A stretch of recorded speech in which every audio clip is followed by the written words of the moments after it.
In September 1994, a U.S. Navy P-3 Orion surveillance aircraft was conducting a routine patrol 60 miles off Colombia's Pacific coast when its magnetic anomaly detector registered something unusual. 17 meters below the surface, an object was moving northwest at 4 knots, too slow for a torpedo, too small for a commercial vessel. No transponder signal, no registration, no known origin. Analysts at Joint Interagency Task Force South reviewed the data for 6 weeks. They cross-referenced it against every submarine in the Western Hemisphere: Soviet, American, Chilean, Peruvian. Nothing matched. The object was a submarine, but it didn't belong to any navy. It belonged to a drug trafficker. This is the story of how one man built an underwater fleet sophisticated enough to move cocaine across international waters, undetected for nearly a decade, and how the most powerful intelligence apparatus on Earth failed to stop him. By 1994, the cocaine trade had a problem. Pablo Escobar was dead. The Medellin cartel had fractured, and the United States had declared the Caribbean a surveillance zone. Operation Frontier Shield had deployed AWACS aircraft across the Gulf of Mexico. Radar installations dotted the coastlines of Honduras, Panama, and Jamaica. The U.S. Coast Guard was intercepting more shipments per month than it had in entire years during the previous decade. Air routes were collapsing. Between 1990 and 1993, the DEA seized over 40 aircraft attempting to cross into U.S. airspace from Colombia. Pilots were being arrested on the tarmac in Guatemala, in Belize, in the Yucatan. Land routes through Central America required dozens of bribes, hundreds of miles of vulnerable road, and weeks of exposure. Every checkpoint was a liability. The Cali cartel, now the dominant trafficking organization in Colombia, needed a new method. One that avoided radar, one that avoided roads, one that avoided borders entirely. Enter Alvaro Cardenas. Cardenas had served 7 years in the Colombian Navy as a diesel mechanic. He understood propulsion systems, hull integrity, and the acoustics of underwater movement. After his discharge in 1988, he had drifted into the orbit of Cali's logistics network, first as a boat mechanic in Buenaventura, then as a consultant on maritime routes. In early 1994, Cardenas proposed an idea to his handlers: a semi-submersible vessel capable of carrying multi-ton cocaine loads beneath the surface of the Pacific Ocean. The concept was not entirely new. During Prohibition, rum runners had experimented with low-profile boats, but Cardenas was proposing something more ambitious: a vessel that could travel over 1,000 nautical miles, remain submerged for days, and evade every form of aerial detection currently in use. The cartel approved the project. Cardenas was given an initial budget of $2 million and told to deliver a working prototype within 18 months. He began recruiting. His first hire was a Ukrainian engineer named Dmitry Volkov, a former Soviet naval architect who had emigrated to Venezuela in 1991. Volkov had designed diesel-electric propulsion systems for patrol boats in Sevastopol. He understood how to make a vessel quiet. Next came a team of welders from Tumaco, a port town on Colombia's southern Pacific coast. These men had spent years building fishing trawlers. They knew fiberglass. They knew how to work without blueprints.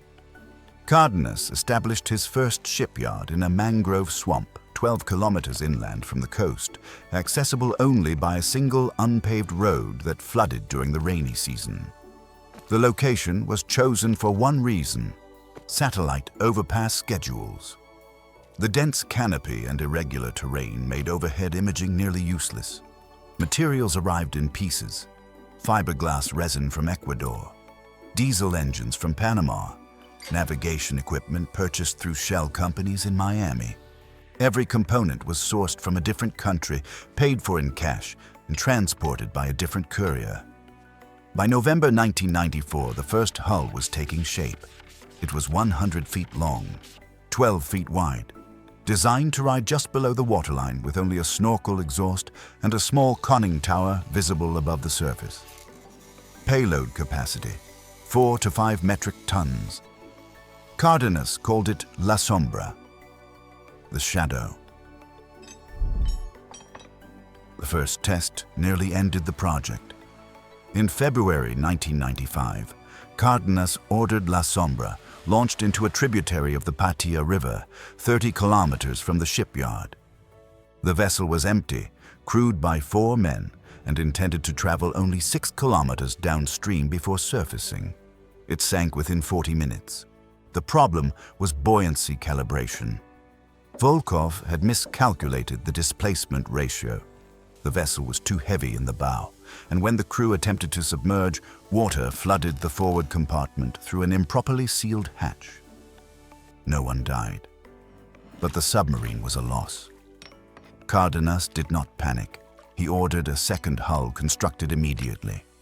This time, Volkov redesigned the ballast system. The hatch seals were reinforced with marine-grade silicone. The crew compartment was moved aft to redistribute weight. By August 1995, the second vessel was ready. This test went differently. The submarine traveled 19 kilometers downriver, submerged for 6 hours, and surfaced without incident. The crew reported minor electrical failures in the navigation system, which were repaired within a week.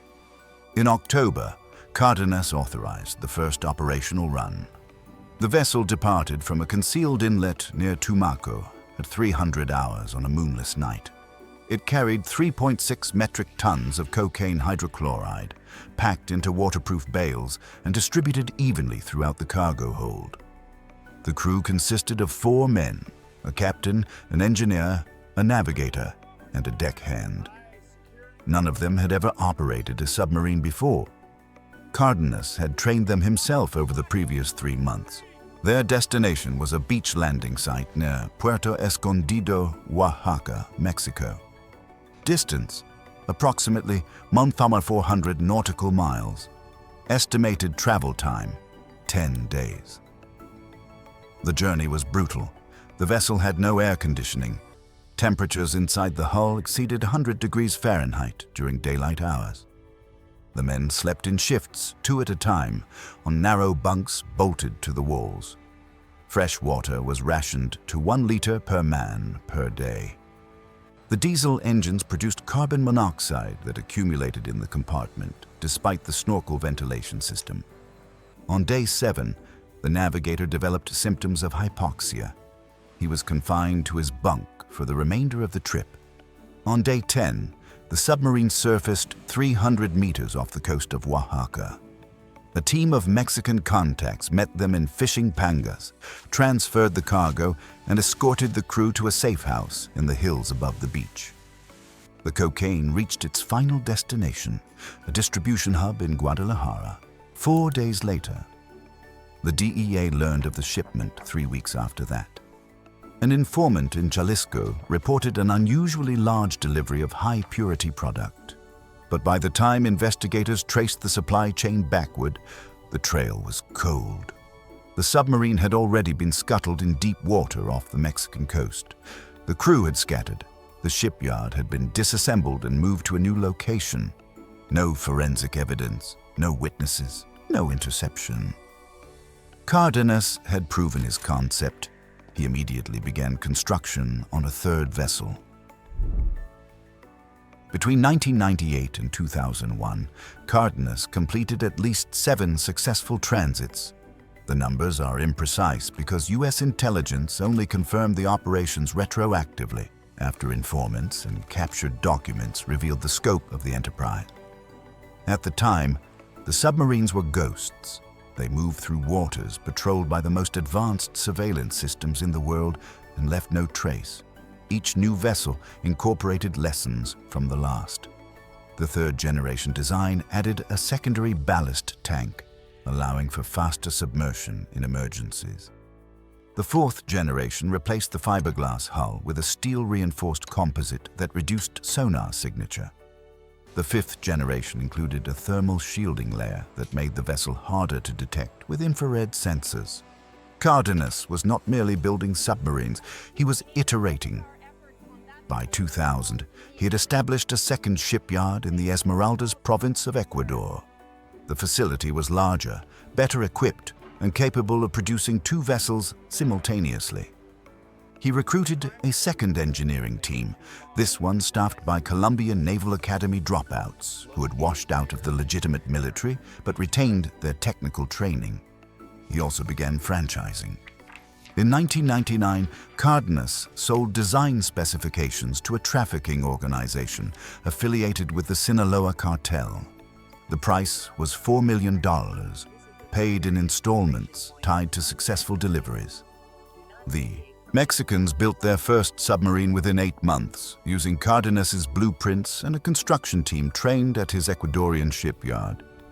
A similar arrangement was made with a trafficking network operating out of Venezuela's Orinoco Delta, and another with a group based in Honduras. The submarines were spreading. U.S. intelligence began to notice patterns. In 2000, the Office of Naval Intelligence compiled a classified assessment noting an uptick in unidentified submerged contacts off the Pacific coasts of Colombia and Ecuador. The report recommended increased acoustic buoy deployments and additional satellite tasking. Both recommendations were approved. Neither produced results. The submarines were too quiet. Their diesel engines, running at low RPM during transit, generated acoustic signatures that blended with ambient ocean noise. Their low profiles made them nearly invisible to surface radar, and their routes deliberately avoided known patrol corridors. At CIA headquarters in Langley, analysts began assembling a file. They called it the Phantom Fleet. The file contained incident reports, satellite anomalies, intercepted communications fragments, and a growing list of unconfirmed sightings. But it lacked the one thing needed to launch a targeted operation: a name. Cardenas remained unknown. The break came in March 2002. A Panamanian customs officer detained a Ukrainian national at Tocumen International Airport. The man was traveling on a forged passport and carrying $87,000 in undeclared cash. Under interrogation, he admitted to working as a marine engineer for a Colombian trafficking organization. His name was Dmitry Volkov. Volkov had grown disillusioned. Cardenas had promised him a retirement payment of $2 million after the 10th successful voyage. That payment had never materialized. Instead, Cardenas had cut him out of the operation and replaced him with younger, cheaper engineers. Volkov talked. He provided names, locations, technical specifications. He drew diagrams of the shipyard layout from memory. He identified the routes used for material procurement. He described the training protocols for submarine crews. Most critically, he gave them a name: Álvaro Cardenas. Within 6 weeks, the CIA launched Operation Invisible Current. The operation was massive. Surveillance assets were repositioned across the Eastern Pacific. Satellite overpass rates over the Colombian and Ecuadorian coasts increased by 400%. Acoustic buoys were deployed in a grid pattern extending 300 miles offshore. P-3 Orion flights doubled. Analysts in Langley worked around the clock, reviewing years of satellite imagery for anomalies that matched the submarine profiles Volkov had described. They found dozens. In June 2002, a reconnaissance flight spotted a heat signature in the jungle canopy near the Ecuadorian border. Ground assets were dispatched. They found the shipyard, but it was empty. Cardenas had evacuated 48 hours earlier. The intelligence leak had somehow reached him, perhaps through a compromised informant, perhaps through a paid source inside the Panamanian government. The investigation never determined how. What remained was valuable nonetheless. Investigators recovered partial blueprints, encrypted hard drives, and a workshop full of specialized tools. The hard drives contained navigational data from previous voyages, including GPS coordinates for landing sites in Mexico, Guatemala, and the United States. But Cardenas himself had vanished. Over the following months, US and Colombian forces conducted raids on 6 additional sites linked to the submarine network. They seized 3 vessels in various stages of construction. They arrested 14 individuals, including 2 crew captains and a logistics coordinator. None of them knew where Cardenas was. Several claimed he was dead. Others said he had fled to Venezuela. One insisted he had undergone plastic surgery and was living under a new identity in Brazil. The CIA compiled these accounts into a classified dossier. The conclusion was unsatisfying. Alvaro Cardenas was either deceased, in hiding, or operating under deep cover. No scenario could be confirmed. The file remained open. What follows was reconstructed from intercepted radio fragments, crew testimony obtained years later, and navigational data recovered from a scuttled vessel in 2004. In August 2001, Cardenas launched his most ambitious operation yet. The vessel was designated Fantasma Quattro, Phantom 4. It was the largest submarine he had ever built, 118 feet long, with a reinforced double hull and an experimental closed-circuit breathing system that would allow the crew to remain submerged for up to 16 hours without surfacing the snorkel. The cargo was unprecedented. 8 metric tons of cocaine hydrochloride with an estimated street value of $240 million. The destination was not Mexico. It was the United States mainland. Specifically, a remote stretch of coastline in Northern California near the Oregon border. The crew consisted of 5 men. 4 were veterans of previous voyages. The 5th was new, a young mechanic named Hernan Rios, who had been recruited from the Buenaventura docks only 3 months earlier. Rios would later become the primary source for what happened during the crossing. The submarine departed at 0200 hours on August 14th from a camouflage dock on the Mira River. The first 3 days proceeded without incident. The vessel traveled at 4 knots, surfacing the snorkel only at night to refresh the air supply and run the diesel engines at higher RPM to recharge the batteries. On day 4, the starboard engine began overheating. The engineer, a man named Cordoba, traced the problem to a blocked coolant line. He cleared the obstruction, but the repair required shutting down propulsion for 6 hours. During that time, the submarine drifted on ocean currents, moving northeast instead of northwest. By the time power was restored, they had lost nearly 40 nautical miles of progress. On day 7, something worse happened. At approximately 1400 hours, the captain detected a low-frequency sonar pulse. Then another, then a third. The pattern was unmistakable. It was an active search. Somewhere above them, a vessel was hunting. The captain ordered immediate descent to maximum safe depth, approximately 50 feet.